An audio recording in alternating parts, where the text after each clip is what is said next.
Bonjour les runners, bonjour les sportifs, bonjour au petit monde de la course à pied, c'est Seb et je vous retrouve pour l'épisode 248 du podcast À côté de mes pompes, le podcast consacré à la course à pied, à l'entraînement et aussi à la nutrition. Et c'est une capsule, l'œil de la diète, que nous allons vous proposer aujourd'hui avec Nouchka. Alors dans ces épisodes, nous abordons des sujets précis sur la diététique sportive et dans cet épisode, nous avons abordé les besoins nutritionnels du sportif d'endurance. Mon projet avec ce marathon pour tous approche à grands pas et évaluer mes besoins alimentaires est devenu une priorité. Alors Nouchka m'a beaucoup éclairé sur la façon de calculer ces besoins, allant du métabolisme de base à l'apport énergétique total en fonction de l'activité physique.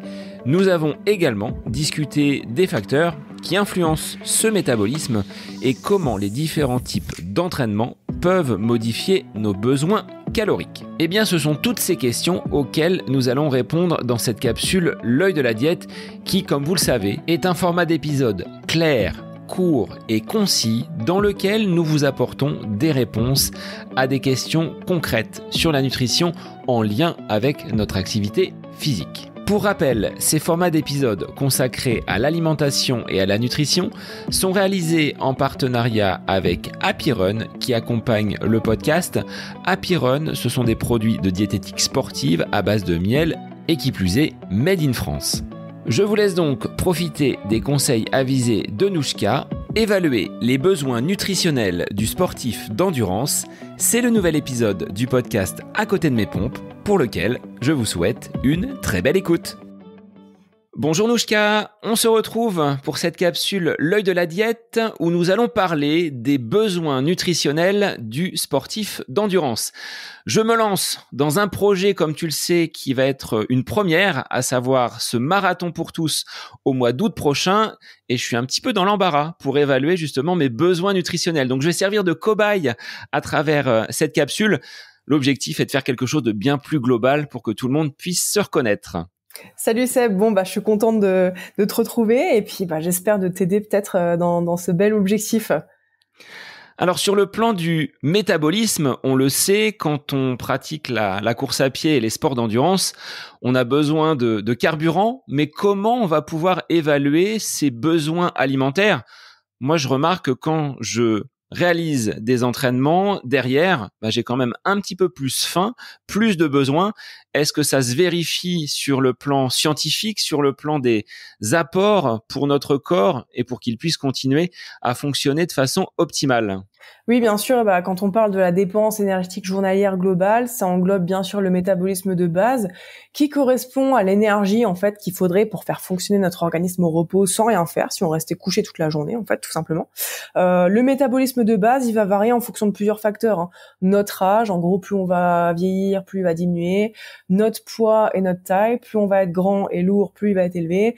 Et puis notre sexe aussi. Les hommes ont un métabolisme de base plus élevé que les femmes. Les méthodes de calcul du métabolisme de base, elles sont diverses. Il y en a plein, il y en a plusieurs. La plus répandue, celle de Black and Hall, pour ceux qui ont peut-être déjà cherché sur Internet, mais il y a plusieurs méthodes de calcul qui diffèrent un petit peu, d'environ 50 calories à chaque fois. Et puis à ces besoins de base, pour calculer l'apport global, on va ajouter toutes les dépenses du quotidien hors activité physique, ce qu'on appelle le NAP en fait, le niveau d'activité physique. Mais là, je parle hors activité sportive. Et après, on ajoute les besoins liés au sport. Donc, bien sûr, plus on s'entraîne, plus notre dépense est élevée. Et par conséquent, plus nos besoins énergétiques seront élevés derrière. Alors, pour un enseignant comme moi, les dépenses énergétiques dans mon activité professionnelle, hormis écrire au tableau, sont assez minimes en comparaison de quelqu'un qui travaille sur un chantier, qui va faire du placo, qui va faire de la maçonnerie. On n'est pas sur les mêmes dépenses énergétiques. Bien sûr, et du coup c'est bien de souligner qu'on peut être sportif et sédentaire et au contraire on peut être non sportif et actif. Tu vois, un sportif qui a un boulot où il bosse de la voiture ou du bureau toute la journée, il est sédentaire dans sa vie non sportive. Donc bien sûr notre métier est un gros facteur de dépenses ou de non dépenses d'ailleurs.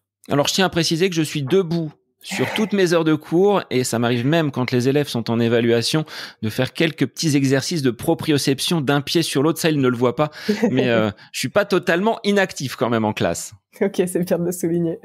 Alors sur les dépenses énergétiques, la course à pied est un des sports où l'on utilise beaucoup de calories. Comment on peut évaluer ces besoins puisqu'une sortie en endurance n'aura pas la même consommation d'énergie qu'une séance de fractionné ou si je me projette là sur ce 10 août prochain, ce marathon qui m'attend va entraîner une grosse débauche d'énergie et une dépense calorique. Bon, le plus simple globalement, mais ce qui a pas forcément de plus fiable, c'est de regarder sa montre. Si on a une montre connectée, on a tous à peu près notre dépense, mais c'est pas toujours fiable à 100%. Ça donne quand même une bonne indication. Si on est plus proche des 2000 ou des 3000, on sera rarement au simple ou au double, quoi. Après, il y a plusieurs méthodes. Je pense si on fouille un peu sur Internet, on trouve un peu l'équivalence en dépenses, etc. Nous, en tant que diététiciens, on a des calculs tout faits qui sont très complexes. Derrière moi, j'ai élaboré un tableau où je rentre tout quand j'ai quelqu'un en consultation et donc c'est beaucoup plus simple. Mais il existe des tableaux en fait qui montrent un petit peu la dépense énergétique pour chaque activité physique et ça va varier en fonction du poids. Bien sûr, plus on est lourd, plus on va dépenser. Donc ça, c'est intéressant de le prendre en compte, de calculer par rapport à son poids. Entre, je sais pas, si on prend une fille qui est petite et légère et un homme qui est grand et beaucoup plus lourd, bah forcément sur 1 heure de course à pied à la même intensité, ils vont pas dépenser pareil. Sur ces fameux tableaux-là, bah on peut voir aussi que la dépense calorique va être différente en fonction des intensités. Donc c'est bien plutôt de se référer à ça. Maintenant, je dirais que c'est pas quelque chose sur lequel il faut trop se prendre la tête sur le combien de calories je dépense parce que d'un jour à l'autre, ça va être différent. C'est pas ça qui est essentiel. Et puis en fait, quand je te parle là, tu comprends très bien à quel point c'est difficile d'estimer sa dépense exacte. Et même moi, avec des calculs savants et très complexes, je ne saurais pas estimer à 100% ta dépense parce que tout simplement, on a tous des métabolismes différents. Certaines personnes vont être plus en mesure d'oxyder les graisses, d'autres plus en mesure d'oxyder les glucides, d'autres vont avoir un métabolisme beaucoup plus rapide. Hein. De ceux qui nous écoutent, je pense que on en aura qui auront du mal à prendre du poids, d'autres à perdre du poids, et voilà, on est tous différents là-dessus. Donc, je dirais que ce qu'il y a de plus simple, et moi c'est comme ça que je fonctionne généralement dans mes suivis, c'est de repérer notre poids de forme finalement, c'est-à-dire le poids auquel on se sent bien, où on arrive quand même à performer, où on n'a pas besoin de se restreindre, où on dort bien, où on se blesse pas, où on se sent bien physiquement et mentalement, et de regarder si notre alimentation nous permet de maintenir ce poids. Voilà, donc ça c'est la chose la plus simple à faire, je dirais, aujourd'hui, quoi. Alors c'est vrai que je me suis jamais dit à la sortie d'une séance de piste ou une sortie en endurance, tiens aujourd'hui j'ai consommé X dizaines, X centaines de calories. C'est pas forcément le critère que je regarde en premier. Alors concernant le poids, ce que je te disais tout à l'heure, là sur les dernières semaines j'ai augmenté un petit peu la durée de mes sorties longues et au retour je pourrais avaler un quart de bœuf. Alors en exagérant bien évidemment, mais une grosse sensation de faim et je me dis, ce que tu viens d'utiliser en termes de calories sur ta sortie, est-ce qu'il n'y a pas un danger à les reprendre immédiatement derrière ? Alors pour un mangeur qui est régulé, je dis ça parce que attention, tout le monde ne l'est pas et c'est dur aujourd'hui de l'être. Le corps sait s'adapter, donc si tu as plus faim à un moment, tu vas juste plus manger pour répondre à ses besoins et peut-être que naturellement, sans te rendre compte, sur un autre repas, tu vas moins manger parce qu'en fait, tu es revenu à cet équilibre-là. Équilibre qui, je le rappelle, n'est pas un égal, hein, c'est-à-dire ne pas manger tous les jours la même chose tout le temps. C'est des plus et c'est des moins. Donc là, tu fais justement l'expérience du plus. J'ai beaucoup plus faim, donc j'ai besoin de plus manger. Après, si en augmentant la dépense, on remarque que on a beaucoup plus faim et que le fait de beaucoup plus manger, ça déséquilibre notre rapport énergétique et qu'on prend du poids. Dans ce cas, c'est qu'il y a peut-être quelque chose qu'on fait mal dans l'alimentation. Peut-être on n'a pas un bon volume alimentaire, par exemple. C'est important d'avoir assez de fibres, assez de fruits, assez de légumes, assez de protéines pour avoir des bonnes quantités finalement et pas juste beaucoup d'énergie pour avoir des bonnes quantités dans l'assiette et induire une bonne satiété. Et puis, comme je le dis, hein, l'équilibre alimentaire, l'équilibre énergétique, il varie en fait. C'est voir ça comme une courbe. À un moment donné, on va manger plus parce qu'on a plus faim et après, on va se réguler. Ça, c'est pas du tout grave et c'est tout à fait normal. Alors là, tu vois, on est au sortir de l'hiver, début de printemps, et la balance affiche un excédent par rapport à ce poids de forme de 3 à 4 kilos. Je me sens pas forcément moins en forme sur le plan des séances. Le sommeil est quand même de qualité et réparateur, ce qui me permet d'enchaîner, là en ce moment, entre 4 et 5 séances par semaine. comment je vais pouvoir revenir à ce poids de forme? Ça passe par un déficit calorique? Il va falloir réduire un petit peu les quantités? Alors, déjà, c'est normal de peser un peu plus lourd à la sortie de l'hiver, tout simplement parce que le poids n'est pas quelque chose de stable. En fait, il varie tout au long de l'année. Et en général, l'hiver, on observe une petite variation de poids. Et moi, je parle de variation de poids et pas de prise de poids parce qu'en fait, généralement, on le repère tout simplement. C'est Parce plus que sympa.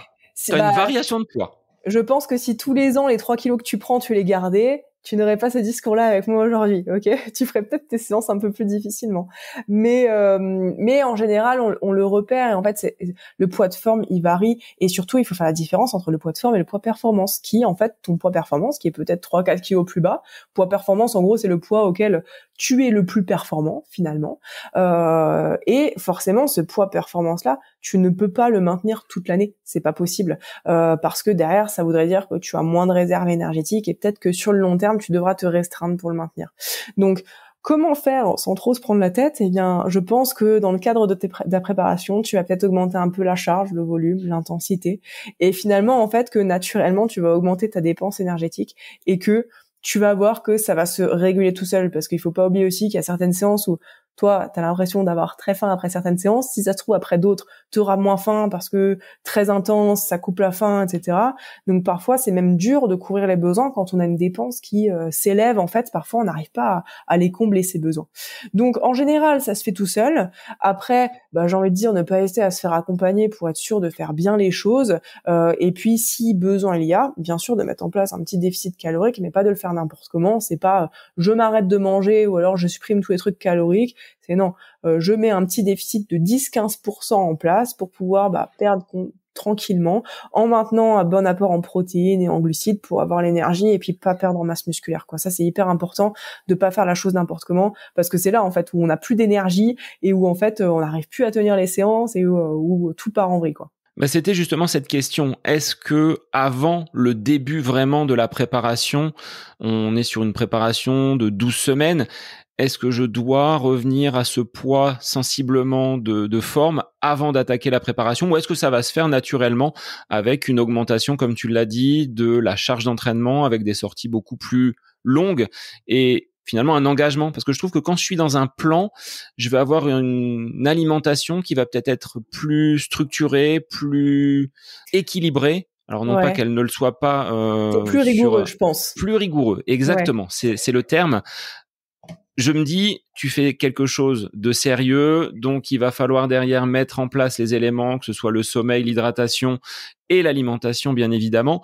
Alors que là, j'avais pas de dossard jusqu'à ce début du mois d'avril, donc je composais les séances, elles passaient bien, mais pour avoir fait dernièrement une grosse séance de piste, il est vrai qu'après cette séance-là, j'avais pas faim énormément. Donc ça fait écho à l'épisode qu'on avait fait sur les troubles digestifs où on se dit finalement le tube il est plus irrigué donc faut attendre un petit peu avant de pouvoir manger. Mais sur des sorties longues où l'intensité est moindre, c'est vraiment là où j'ai l'impression d'avoir très faim en rentrant. Ouais, mais déjà tu vois c'est vrai de se dire que quand on a un objectif, on est beaucoup plus discipliné, donc on est beaucoup plus apte à mettre des choses en place. Globalement, le but c'est pas d'être trop affûté trop tôt en fait. Tu sais, je t'ai déjà peut-être parlé de cet adage affûté en janvier, cramé en juillet. En fait, c'est un peu ça. Si t'es prêt trop tôt, tu seras cramé plus tard, tout simplement.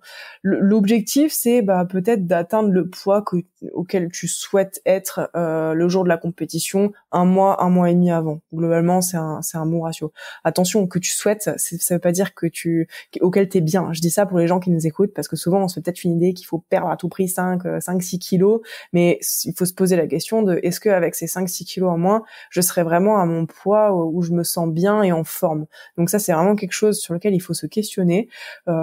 Pareil, moi un truc que je demande en consulte quand on me dit j'aimerais bien faire ce poids-là, je questionne sur est-ce que vous avez déjà fait ce poids-là un jour, ou alors c'est juste un fantasme qu'on se met dans la tête, un poids qu'on aimerait atteindre idéalement. Non, il faut savoir si c'est ton poids de forme ou ton poids de performance et si du coup c'est logique à atteindre ou pas.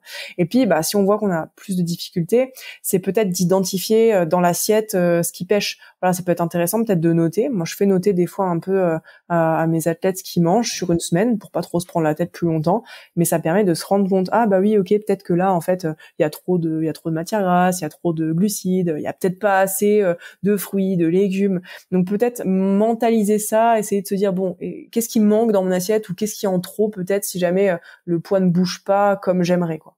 De l'ancrer sur une semaine, ce que tu disais. Moi, je vois, il y a quand même plus de craquage là sur ce début d'année, sur le début de soirée, quand je suis un petit peu oisif et que je n'ai pas forcément d'occupation derrière. Se pose dans le canapé, puis tiens, tu vas au placard. Donc, je sens que c'est un signe. On en avait parlé avec Fabrice et Laurine sur un épisode consacré au sucre. C'est déjà peut-être un premier axe à mettre de côté, à éradiquer. Là, c'est des choses qui sont assez simples. Faut pas que je passe par la cuisine pour aller chercher un petit carré de chocolat dans le placard. Il faut comprendre pourquoi tu passes. Est-ce que c'est parce que il te manque quelque chose sur ta journée? Tu vois, parfois les fringales, ça peut être parce que sur le reste de ta journée, il te manque quelque chose, mais pas tout le temps, hein. Ça peut être aussi parce que t'es fatigué et que tu manques de sommeil. Le manque de sommeil, ça impacte énormément les hormones de faim et de satiété, hein. Quand on manque de sommeil, on va sécréter plus de ghrelin, qui est l'hormone de la faim. Et quand on manque de sommeil, on va sécréter aussi moins de leptine, qui est l'hormone de la satiété, en fait, tout simplement.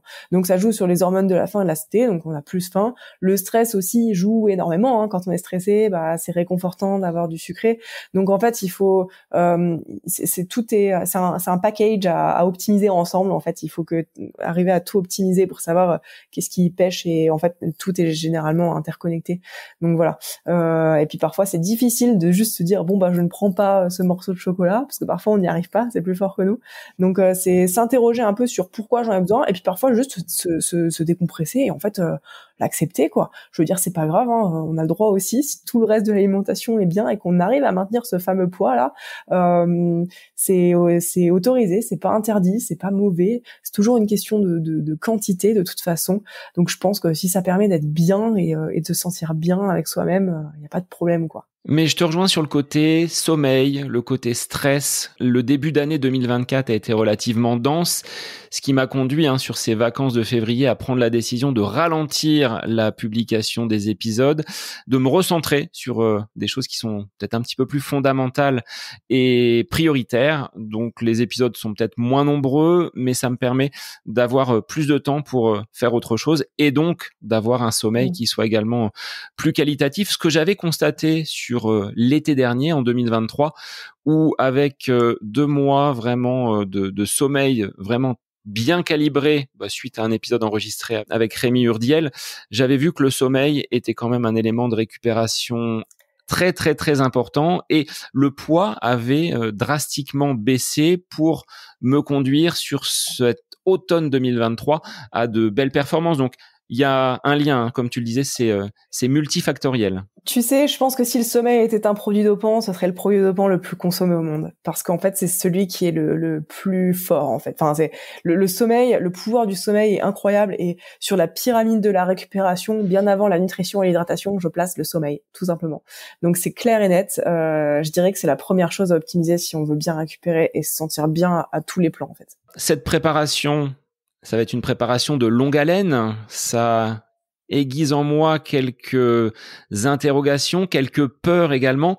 Comment je vais pouvoir tenir sur le plan alimentaire toute cette préparation et arriver, comme tu l'as dit, pas grillé au mois d'août, pas au mois de juillet, mais là au mois d'août, en n'étant pas trop affûté. Comment je vais pouvoir mener ce plan alimentaire? Quels seraient tes conseils et tes bases, même si je te retrouverai pour d'autres épisodes dans cette préparation? Le sommeil, on vient d'en parler, donc j'en reparle pas, mais voilà, ça c'est la base.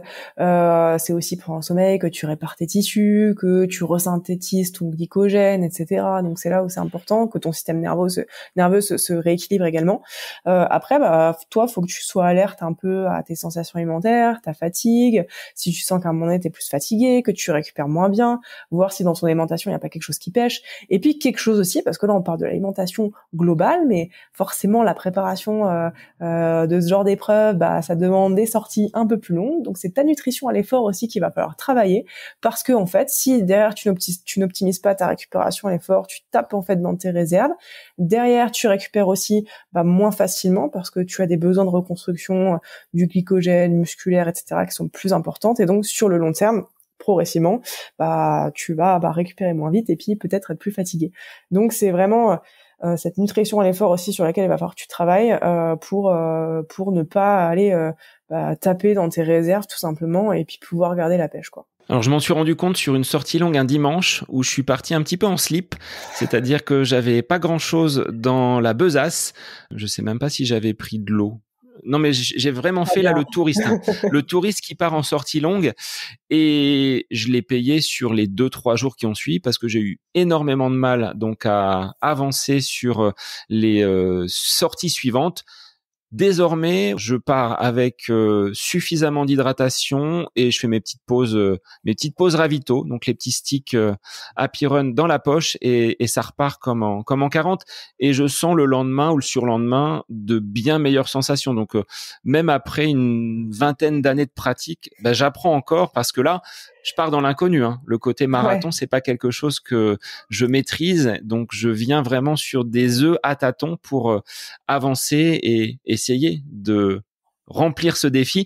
Mais ça permet de questionner sur beaucoup de choses cette alimentation qui est un facteur important. Donc je pense que je reviendrai vers toi pour de nouveaux conseils et d'autres petites pratiques, parce que j'ai encore beaucoup de choses à découvrir. Ouais, et puis pour finir sur ce sujet-là, la nutrition à l'effort, ça permet pas que d'avoir l'énergie pendant, mais moi je vois vraiment ça comme une force pour la récupération. Vraiment, le fait de s'alimenter comme il faut pendant l'effort, ça va t'aider à optimiser ta récupération. Et la récupération, c'est la base de tout. Je parlais du sommeil, mais si tu veux progresser, si tu veux être performant, il faut que derrière ta récupération, elle puisse être optimale. Et c'est pour ça que quand on parle de surentraînement, c'est encore un autre sujet, mais quand on parle de surentraînement, on parle plutôt de sous-récupération. Donc la récupération est à la base de tout au final. Donc de ne pas négliger ces différents facteurs. Et c'est vrai que je ne voyais pas l'alimentation dans l'effort comme une arrière-base déjà de la reconstruction musculaire. C'est un point qui mérite d'être soulevé. Ou plutôt comme une base de la non-destruction musculaire, tu vois. Plutôt le prendre comme ça. Du coup, tu limites ça, tu limites ce risque, tout à fait. Eh bien, merci Nouchka pour ces premiers conseils dans cette mission marathon. Alors là, je suis prof d'histoire, passionné de Deuxième Guerre mondiale. Je reprends le nom de cette opération, Mission Marathon, qui va me conduire, je l'espère, dans de bonnes conditions jusqu'au mois d'août. Mais tu as déjà posé quelques éléments sur lesquels je vais m'attarder. Peut-être consigner ces différents repas sur une dizaine de jours de façon à voir ce qui peut pêcher. Tu me permets de te les envoyer pour qu'on puisse le débriefer ensemble? Aucun problème. Merci Nouchka, et pour les auditeurs, je vous dis à très vite pour une nouvelle capsule. C'est l'œil de la diète avec Nouchka. Bonne semaine à vous. À bientôt. Cette capsule, l'œil de la diète, est désormais terminée. Nous vous remercions avec Nouchka pour votre écoute, et n'hésitez pas à nous faire part de vos questions, de vos remarques, des sujets qui pourraient faire l'objet de prochains épisodes. N'oubliez pas de partager ce contenu via vos réseaux, parlez-en à vos proches, diffusez le podcast autour de vous sans manquer de vous abonner sur les différentes plateformes pour ne rater aucun épisode. Je vous souhaite une très belle semaine et je vous dis à très vite pour une autre capsule, l'œil de la diète. Bonne semaine à vous!